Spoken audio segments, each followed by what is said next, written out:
Assalamualaikum warahmatullahi wabarakatuh. Welcome back to my channel. Oke, pada kesempatan kali ini saya akan membahas tentang tugas UAS terkait dengan mata kuliah Filosofi Pendidikan Indonesia. Perkenalkan diri saya. Nama lengkap saya adalah Nursalina. Saya berasal dari Universitas Negeri Padang, Prodi Pendidikan Bahasa Inggris. Terkait dengan tugas UAS yang akan saya presentasikan, saya akan membagi ke dalam 3 parts. Yang pertama ada pendahuluan, ada latar belakang dan juga rumusan masalah serta tujuan dari masalah. Terus yang selanjutnya ada bab 2 yaitu pembahasan, di mana saya akan membahas terkait dengan seluruh masalah yang ada di bab 1 sebelumnya. Terus yang terakhir ada bab 3 yaitu penutup, di mana berisi kesimpulan dan juga saran.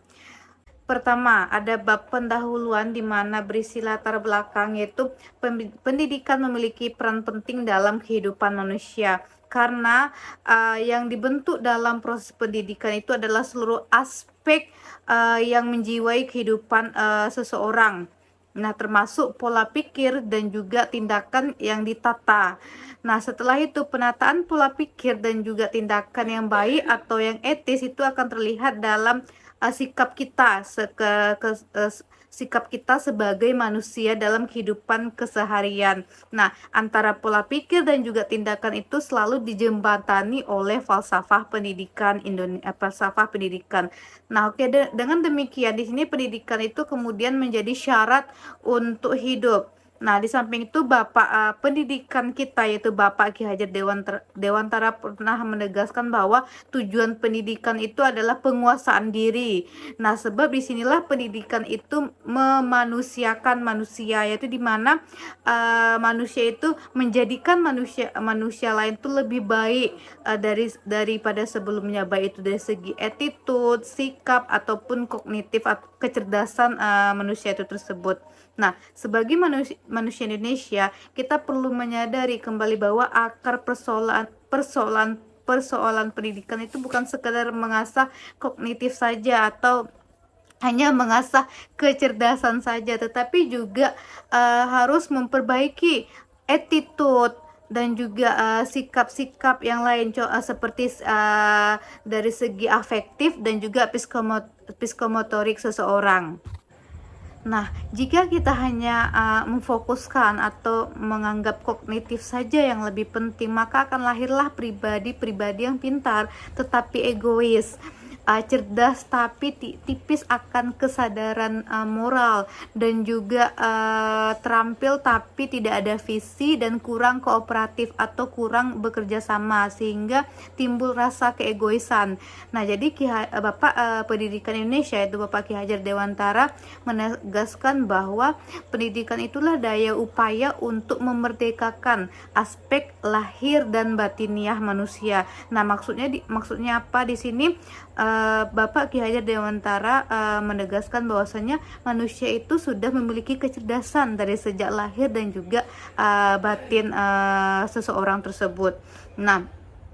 Tujuan pendidikan adalah untuk membentuk para peserta didik atau juga pun membentuk seseorang itu menjadi pribadi yang berbudi pekerti luhur. Dengan demikian, kita mampu mengendalikan dorongan egois kita dapat mengendalikan perilaku yang tidak baik, dan juga kita bisa menolak segala godaan yang menjerumuskan kehidupan kita menjadi yang tidak baik, sehingga kita bisa beradaptasi dengan masyarakat luas, sosial dan juga emosional kita kepada sesama manusia. Pada saat sekarang ini kita lihat di zaman abad ke-21 ini, di mana mayoritas manusia itu sudah harus mengenal dengan teknologi ataupun digital. Nah, jadi di mana peserta didik pun pada saat sekarang ini harus mengencam pendidikan yang berpusat kepada mereka. Selanjutnya, ada rumusan masalah. Nah, ada beberapa poin yang akan saya bahas. Yang pertama, bagaimana komitmen diri dengan menggunakan model lingkaran emas atau golden cycle, tentang mengapa, bagaimana, apa terkait dengan mata kuliah filosofi pendidikan Indonesia. Nah, yang kedua itu ada bagaimana sosok Ki Hajar Dewantara bagi bagi seorang pendidik dalam pembentukan jati diri kita sebagai seorang pendidik. Nah, yang kedua tuh bagaimana penerapan dasar-dasar pendidikan Ki Hajar Dewantara dalam wujud aksi nyata di lingkungan sekolah. Nah, selanjutnya ada bagaimana profil pelajar Pancasila dan perwujudannya pada pendidikan yang berpihak pada murid dalam pendidikan abad ke-21. Dan yang terakhir ada bagaimana strategi mewujudkan pendidikan yang berpihak pada anak yang dapat diterapkan di lingkungan sekolah. Untuk selanjutnya, nah sedangkan tujuan dari penulisan makalah ini adalah untuk merangkup semua masalah yang sudah saya paparkan sebelumnya.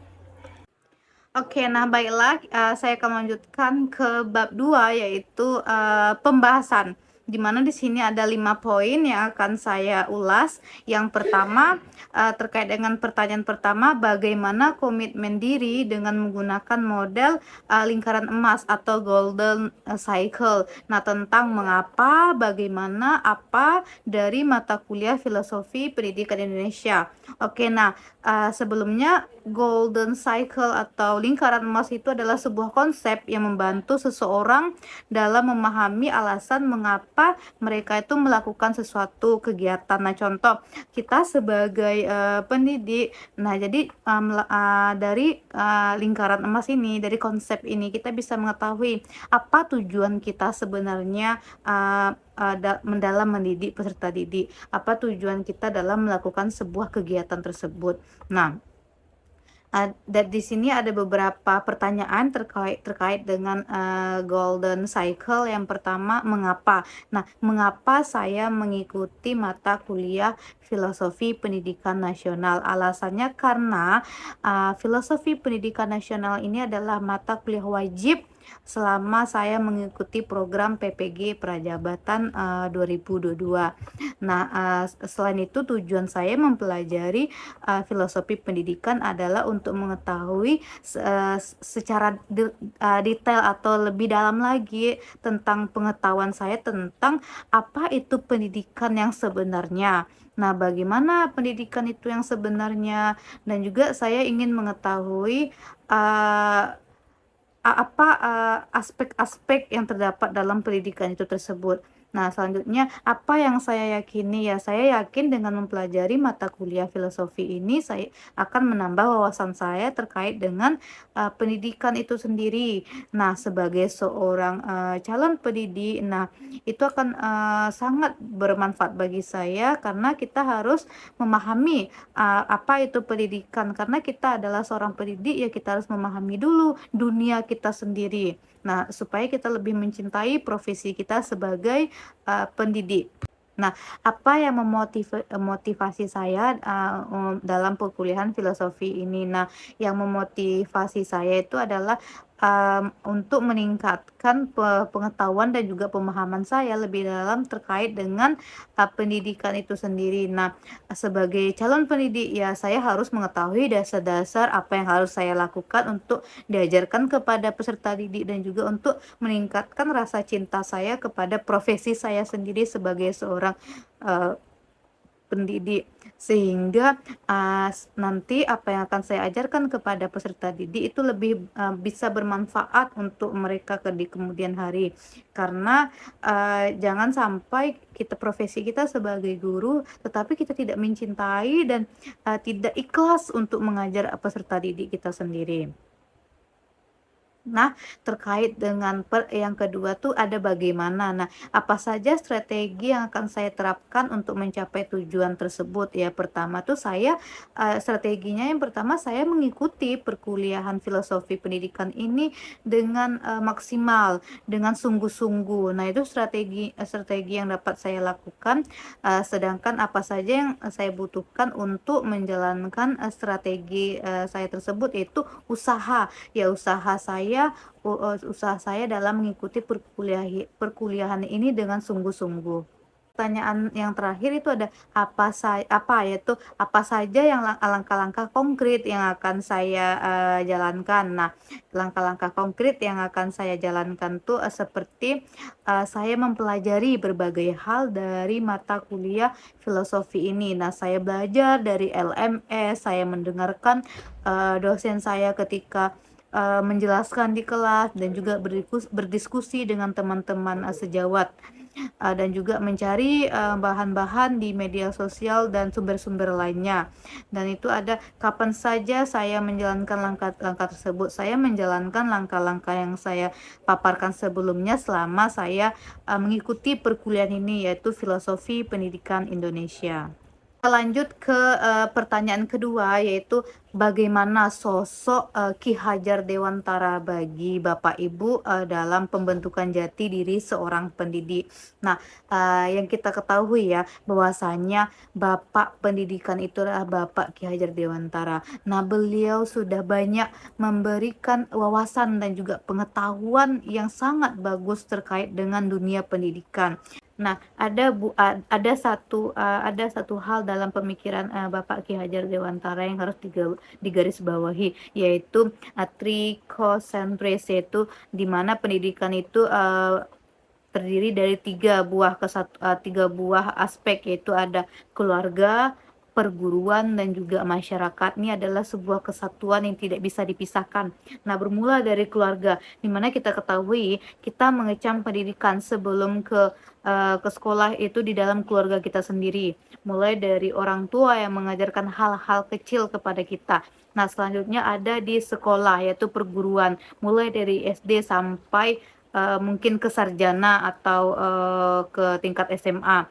Nah, setidaknya, semua itu, relate dan juga berhubungan dengan masyarakat, di mana kita hidup bertetangga dan juga hidup bersosialisasi dengan masyarakat setempat. Itu sebuah kesatuan yang dirangkup dalam sebuah pemikiran Bapak Ki Hajar Dewantara tentang pendidikan.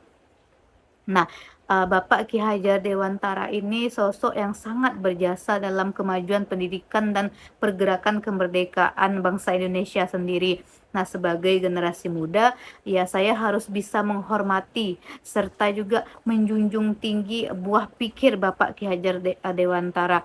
Nah, saya juga ingin sekali meneladani dan juga mempunyai cita-cita dan semangat untuk belajar dan membawa Indonesia menjadi lebih baik ke depannya. Bapak Ki Hajar Dewantara menegaskan bahwasanya pendidikan itu adalah, kemerdekaan, yaitu memberikan kemerdekaan kepada setiap, individu untuk, memilih bagaimana kehidupannya, selanjutnya, apa yang dia inginkan untuk kehidupannya di selanjutnya.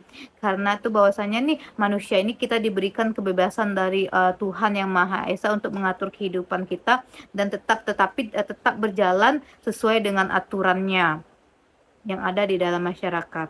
Oleh sebab itu kita sebagai pendidik harus bisa, mampu memiliki jiwa merdeka dalam arti kita, merdeka secara lahir dan juga batiniah. Nah, jadi kita bisa mengimplementasikan kepada peserta didik, ya supaya pendidikan tidak lagi membelenggu, tidak hanya, menurut kita saja. Nah, kita harus juga, bisa, memikirkan, nasib anak-anak kita, nasib peserta didik untuk, ke depannya, masa depan mereka, karena masa depan mereka itu berada di tangan kita. Nah, kita jangan, mementingkan ego kita sendiri saja.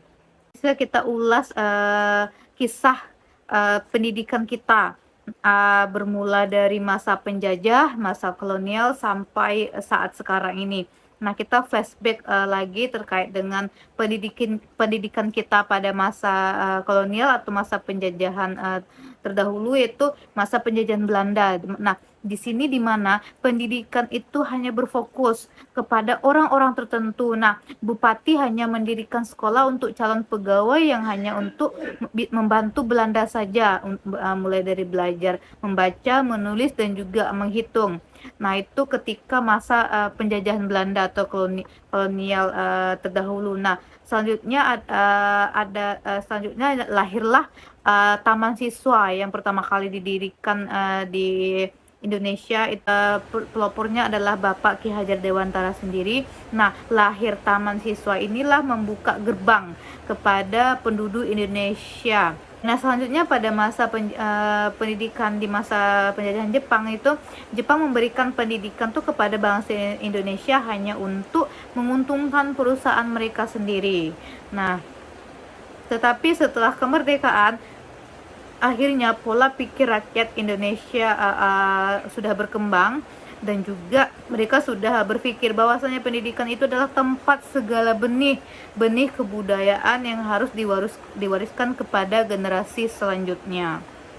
Nah, sampailah kita pada abad sekarang ini, yaitu abad ke-21, di mana di sini kita sudah mayoritas menggunakan teknologi atau digital. Nah, kita sudah mengetahui dan juga sudah jauh berkembang daripada sebelumnya, di mana kita sudah merdeka, kita sudah bebas memilih apa yang mau kita raih untuk kedepannya, dan juga apa cita-cita yang akan kita gapai untuk masa depan kita sendiri. Semua itu fungsinya untuk mencerdaskan bangsa, mencerdaskan generasi selanjutnya.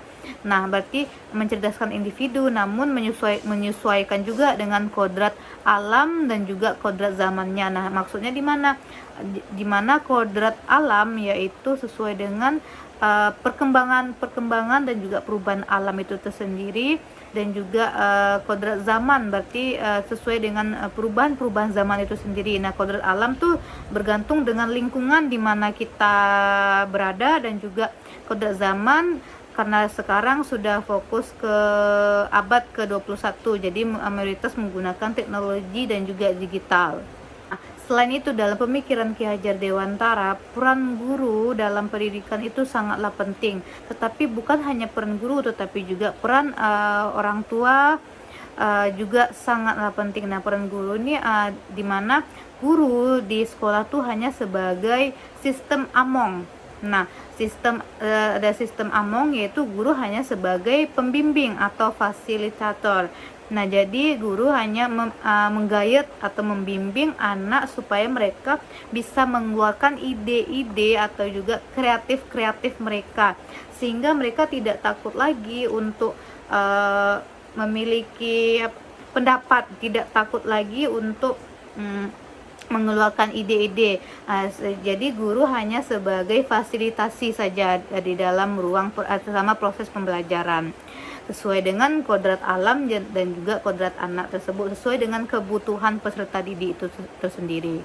Yang paling penting dari sosok Bapak Ki Hajar Dewantara itu adalah ada tiga konsep pemikiran Bapak Ki Hajar Dewantara yang tidak pernah saya lupakan, yang dijunjung tinggi dalam pendidikan Indonesia, itu Ing Ngarso Sung Tulodo, Ing Madio Mangunkarso, dan Tut Wuri Handayani. Nah, di mana artinya Ing Ngarso Sung Tulodo, yaitu kita sebagai calon pendidik adalah sebagai contoh teladan kepada anak-anak murid kita, kepada peserta didik kita sendiri. Maksudnya di mana kita adalah sebagai contoh, mulai dari perilaku kita, cara berpakaian kita, dan juga bagaimana cara kita menjadi suri tauladan kepada peserta didik.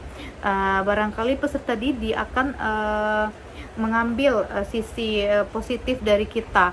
Nah, barangkali kita harus mencontohkan diri kita agar apa yang kita inginkan dari peserta didik itu bisa berkembang. Yang kedua, ada Ing Madio Mangunkarso, itu artinya adalah seorang guru itu harus bisa membangun motivasi kepada peserta didik. Nah, di mana kita harus memiliki sosial emosional yang dekat kepada peserta didik. Kita memberikan motivasi-motivasi terkait dengan pendidikan mereka. Nah, misalnya ketika saya PPL kemarin, sebelum pembelajaran, sebelum ke kegiatan inti, saya selalu memberikan motivasi di awal pembelajaran. Nah, terkait dengan motivasi terkait dengan pendidikan, terkait dengan agama, misalnya mengingatkan untuk sholat, mengingatkan untuk rajin belajar dan sebagainya.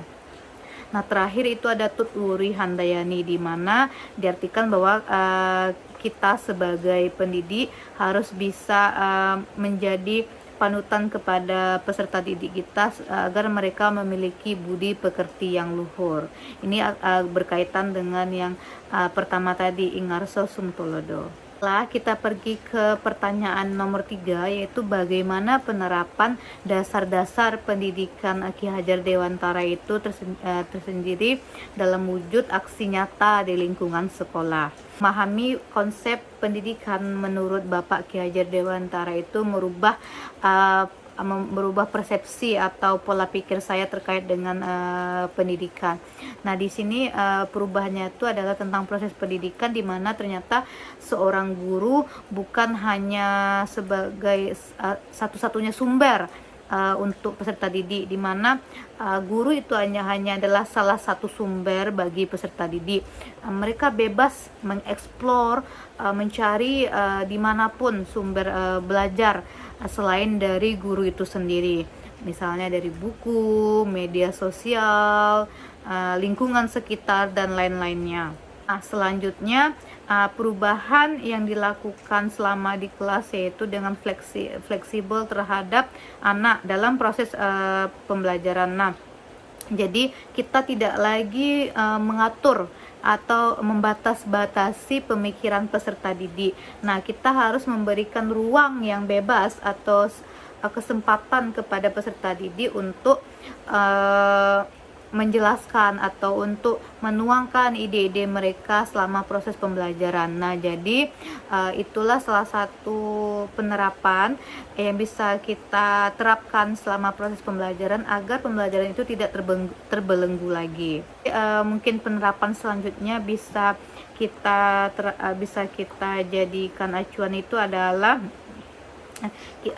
kita juga memberikan kebebasan kepada peserta didik untuk meluapkan hasil pemikirannya, sehingga semua pemikirannya itu dihargai, baik itu dihargai oleh pendidik baik maupun dihargai oleh teman sekelasnya.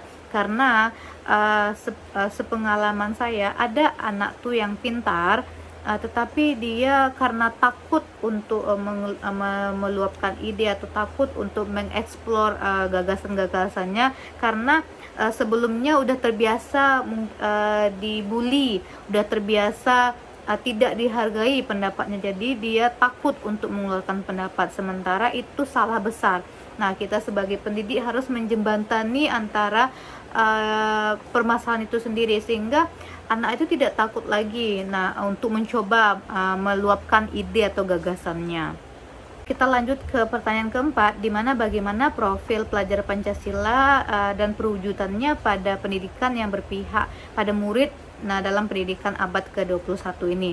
Nah, kita ketahui bahwasanya profil pelajar Pancasila itu adalah di mana peserta didik ini dituntut untuk kreatif dan juga memiliki 6 poin yang sangat penting yang akan saya bahas untuk selanjutnya.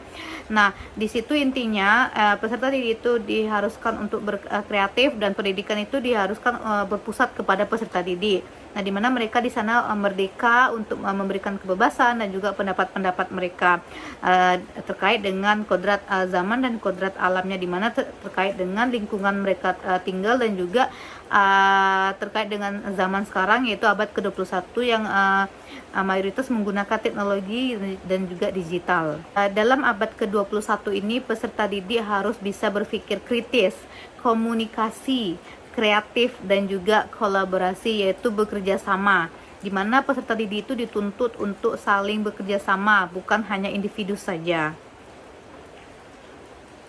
Tetapi bisa kita lihat di lapangan atau di real situasinya bahwasanya pada saat ini moral masyarakat tuh mayoritas menurun, ditandainya dengan tidak adanya rasa malu dan juga kurang menghormati satu sama lainnya. Nah, bisa kita lihat di media sosial berkurangnya rasa malu terhadap apa yang kita tunjukkan di media sosial, dan juga kurang menghormati satu sama lain. Nah, jadi karakter peserta didik ini yang terpengaruh akibat perkembangan teknologi dan globalisasi ini yang tidak disaring terlebih dahulu, sehingga meningkatnya kekerasan seperti bullying yang membuat peserta didik itu memiliki mental yang tidak kuat lagi. Dan selanjutnya adalah memudarnya sopan santun, jadi mengakibatkan penggunaan bahasa dan kata-kata yang memburuk. Nah, kita lihat di real situasi di sekolah saat ini, peserta didik itu tidak lagi takut untuk mengatakan hal-hal yang tidak senonoh, hal-hal yang bahkan tidak patut mereka ucapkan, tidak sesuai dengan umur mereka. Nah, itulah beberapa masalah yang kita hadapi atau yang kita rasakan terkait dengan abad sekarang ini. Terlepas dari peserta didik itu sendiri, mungkin ada beberapa tantangan lain dari beberapa aspek. Yang pertama terkait dengan peran guru. Nah, di sini peran guru sangatlah penting karena guru adalah pelopor pertama untuk peserta didik di samping orang tua. Jadi peran guru dan juga peran orang tua itu sangatlah penting di sini. Di samping itu masih ada juga guru yang menganggap bahwasanya proses pembelajaran saat ini berhubung memakai kurikulum merdeka, jadi masih ada juga guru yang memiliki pola pikir yang sempit, sehingga mereka berpikir bahwasanya proses pembelajaran atau perubahan proses pembelajaran pada saat sekarang ini beban. Jadi karena udah terbiasa dalam proses pembelajaran sebelumnya, jadi mereka merasa tuh perubahan proses pembelajaran pada saat ini adalah satu beban untuk mereka.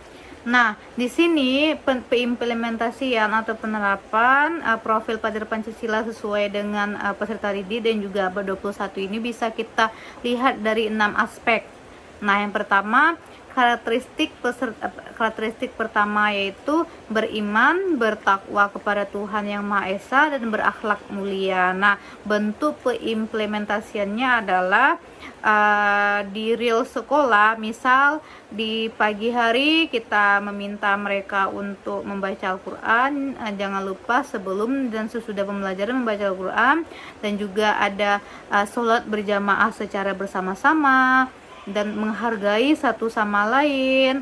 Ada juga kegiatan-kegiatan lain seperti tahfiz Al-Quran. Nah, selanjutnya menumbuhkan sikap saling menghormati, senyum, sapa, salam, santun.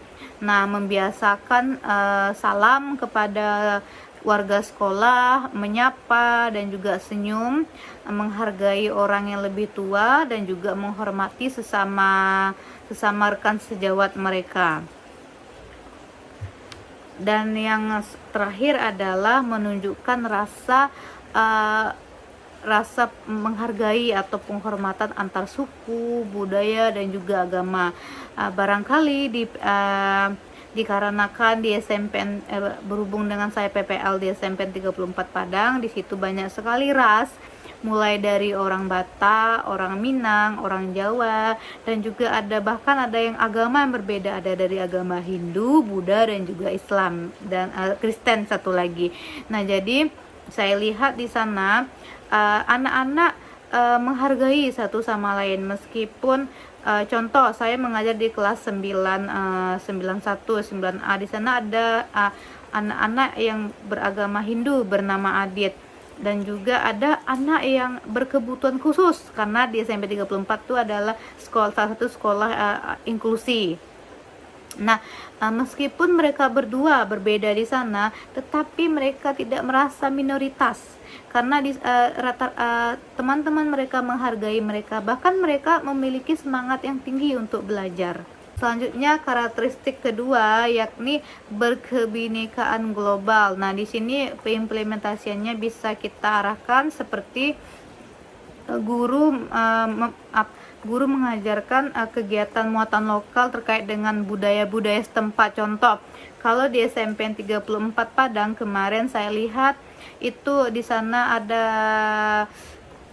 acara tentang Minang Day. Minang Day ini dimana guru-guru memakai baju adat kayak berbaur Minang, dan juga acara-acaranya juga berbaur dengan Minang, mulai dari MC yang menggunakan bahasa Minang dan juga selanjutnya, dan juga ada juga tarian-tarian dari khas Minang. Karakteristik yang ketiga yaitu bergotong royong. Nah, implementasiannya berarti kita seperti kita menggayat atau membimbing peserta didik untuk membersihkan kelas mereka sebelum belajar. Nah, sesuai dengan pengalaman saya di SMP 34 Padang. Nah, di sana ada namanya Rabu atau Kamis Jumat, dan juga Sabtu bergotong royong bersama-sama. Nah, jadi sebelum pembelajaran itu ada 30 menit untuk membersihkan kelas dan juga untuk bergotong royong bersama-sama agar pembelajaran tuh lebih efektif dan juga lebih menyenangkan, karena kebersihan itu adalah salah satu faktor terpenting dalam proses pembelajaran. Ada karakteristik keempat yaitu mandiri. Nah, di sini dimana saya paparkan sebelumnya, guru sebagai fasilitator atau sebagai pembimbing. Nah, di sini peserta didik harus mandiri, bisa mengerjakan sendiri apa yang diperintahkan oleh guru.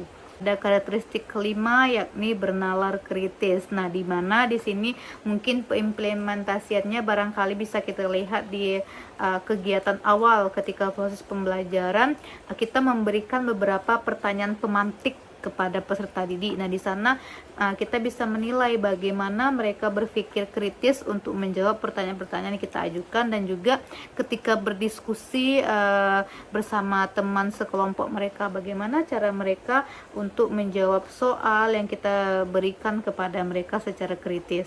Yang terakhir ada karakteristik yang keenam yaitu kreatif.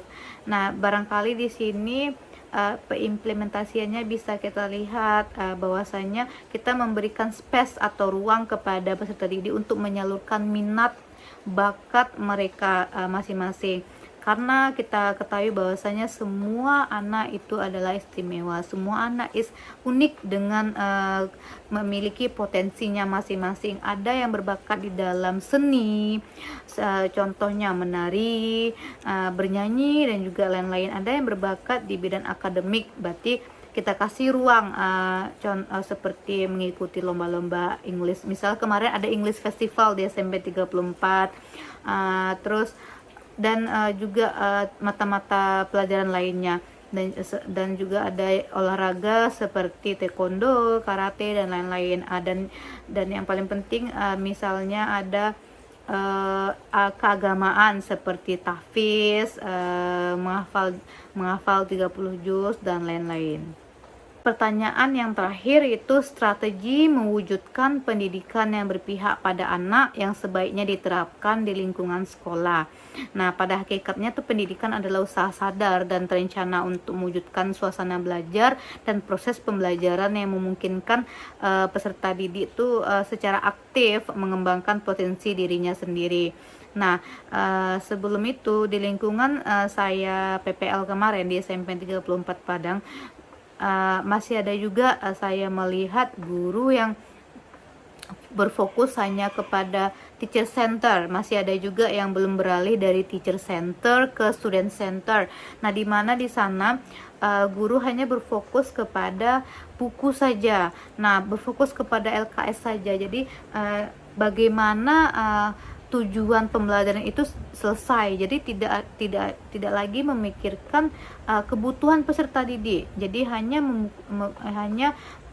mengacu kepada buku. Jika seandainya prinsip itu masih kita gunakan pada saat sekarang, itu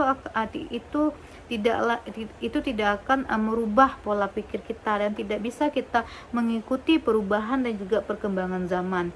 Sementara kita ketahui bahwasanya anak pada zaman sekarang itu sangat kreatif sekali, bahkan yang kita tidak ketahui bisa mereka ketahui karena mereka sudah mengeksplor kemana-mana, tetapi harus sesuai dengan bimbingan orang tua dan juga kita, sehingga mereka tidak salah jalan atau tidak salah kaprah. Barangkali mungkin beberapa strategi yang dapat kita terapkan. Yang pertama, pembelajaran yang disajikan tuh harus memiliki nilai-nilai Pancasila pastinya, beriman, bertakwa, dan juga seperti itu mengembangkan kegiatan sholat di sekolah, membiasakan sholat berjamaah, Jumat berkah, bersedekah, empati terhadap sesama, dan berbagi serta mengawali dan mengakhiri pembelajaran dengan doa, seperti yang sudah saya paparkan sebelumnya. Kedua tuh ada mengembangkan kemampuan membentuk serta membentuk watak yang lebih baik, attitude dan juga moral yang lebih baik. Yang selanjutnya ada budaya sekolah yang harus menggunakan 6 dimensi profil pelajar Pancasila, sehingga norma-norma yang dicantumkan bisa diimplementasikan di sekolah tersebut. Nah, selanjutnya ada pembelajaran intrakurikuler sebagai bagian dari pembelajaran intrakurikuler 6 dimensi profil Pancasila diintegrasikan untuk ke dalam capaian pembelajaran tersebut. Nah, selanjutnya mungkin strategi yang dapat kita terapkan, pembelajaran ekstrakurikuler yang bisa menyalurkan minat dan juga bakat peserta didik kita sendiri, karena kita ketahui mereka mempunyai gaya style yang berbeda-beda, mulai dari gaya belajar dan juga minat yang berbeda-beda, baik itu di akademik maupun di non akademik. Nah, selanjutnya kita bisa menggunakan video selama proses pembelajaran. Nah, ini sangat efektif sekali karena sudah saya coba ketika saya PPL kemarin di SMP 34 Padang. Ketika saya memberikan video kepada peserta didik, mereka langsung fokus kepada video yang saya berikan. Jadi itu membuat mereka tertarik dan juga antusias untuk belajar topik yang saya paparkan pada saat itu. Tetapi dikembalikan lagi tergantung dengan kondisi peserta didik. Nah, tergantung dengan disesuaikan dengan kebutuhan peserta didik itu sendiri, karena apa yang saya terapkan di kelas 91 tidak bisa disamakan di kelas 8 maupun di kelas 7 karena mereka mempunyai karakter yang berbeda-beda. Nah, selanjutnya memberikan motivasi kepada peserta didik. Motivasi ini adalah sangatlah penting untuk peserta didik. Itu adalah salah satu kunci dalam proses pembelajaran, di mana kita harus menjalin hubungan sosial emosional dengan peserta didik kita sendiri. Karena dengan itu mereka bisa menerima proses pembelajaran dengan hati yang lapang. Selanjutnya menanamkan sikap dan juga kebiasaan positif seperti gotong royong, buang sampah pada tempatnya, piket. Nah, itu adalah bisa menilai tanggung jawab dari peserta didik itu sendiri. Nah, yang terakhir mungkin strateginya salah satunya adalah peserta didik diberikan pembelajaran yang menyenangkan, tidak monoton, sesuai dengan gaya belajar, minat, keterkaitan mereka sendiri. Nah, jadi kita ketahui bahwasanya kita menjadi seorang pendidik harus memiliki pola pikir yang luas, kreatif, dan juga harus upgrade sesuai dengan perkembangan dan perubahan zaman.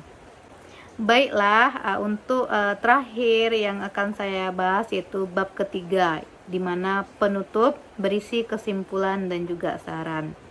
Nah, jadi kesimpulan dari presentasi saya pada saat ini adalah ada 5 poin yang saya bahas. Yang pertama itu mengenai golden cycle, yaitu lingkaran emas, di mana ada beberapa konsep terkait dengan lingkaran emas ini, terkait dengan mata kuliah filosofi pendidikan, yaitu tujuan saya menjadi seorang pendidik, dan juga apa fungsinya bagi saya calon pendidik untuk mempelajari mata kuliah Filosofi Pendidikan Indonesia. Selanjutnya ada poin yang kedua, yaitu di mana Bapak Ki Hajar Dewantara, yaitu Bapak pendidikan kita, yaitu sangat berjasa dalam kemajuan dan pendidikan dan juga pergerakan kemerdekaan bangsa Indonesia kita sendiri. Nah, sebagai generasi muda, sebagai calon pendidik, saya amat sangat menghormati beliau karena jasa-jasa buah pikir beliau sangat berguna untuk proses pembelajaran pada zaman sekarang ini. Nah, yang ketiga itu ide atau gagasan yang timbul sepanjang proses perubahan pendidikan dari masa zaman dulu sampai sekarang itu memberikan pengalaman atau memberikan wawasan kepada saya calon pendidik untuk saya implementasikan di kemudian harinya. Dan barangkali pemikiran yang luas dari peserta pemikiran yang luas itu untuk peserta didik itu menjadikan pendidik mengarahkan peserta didik itu menciptakan hal yang baru. Jadi hal pemikiran tersebut itu tentunya menambah semangat bagi peserta didik tersebut menciptakan hal-hal yang baru. Profil pelajar Pancasila, di mana keterampilan peserta didik itu memiliki pandangan dan berpikir yang terbuka terhadap perbedaan dan juga kemajemukan pelajar lainnya, dan juga memiliki kepedulian antara sesama. Barangkali seperti hidup bergotong royong, saling menghargai meskipun beda suku, beda ras, dan juga beda agama. Dan yang terakhir itu penerapan filosofi pendidikan ini diharapkan mampu menanamkan budi pekerti kepada siswa dan meningkatkan daya nalar kritis mereka, sehingga mencerminkan pelajar yang cerdas dan berbudi luhur, dan pendidikan yang baik, dan menjadikan negara yang berbudaya dan memiliki peradaban yang baik di masa yang akan datang. Adalah saran berdasarkan paparan yang saya jelaskan sebelumnya. Saya berharap semoga pendidikan Indonesia menjadi lebih maju dengan adanya guru-guru yang profesional. Nah, guru-guru profesional yang mampu menjadikan filosofi pendidikan atau dasar-dasar pendidikan ini sebagai perkembangannya sebagai seorang pendidik. Baiklah, terima kasih sebelumnya kepada penonton sudah mau mendengarkan presentasi saya. Jangan lupa like, comment, dan juga share, dan jangan lupa untuk subscribe. Dan juga saya berterima kasih kepada rekan-rekan sejawat mahasiswa PPG Prajabatan yang selama ini sudah memberikan ide dan juga masukan serta berdiskusi selama proses pembelajaran. Dan tidak lupa berterima kasih banyak kepada Bapak Zaim selaku dosen pengampu kami yang memberikan wawasan dan juga pengetahuan yang baru sehingga menambah pengetahuan saya terkait dengan kuliah Filosofi Pendidikan Indonesia.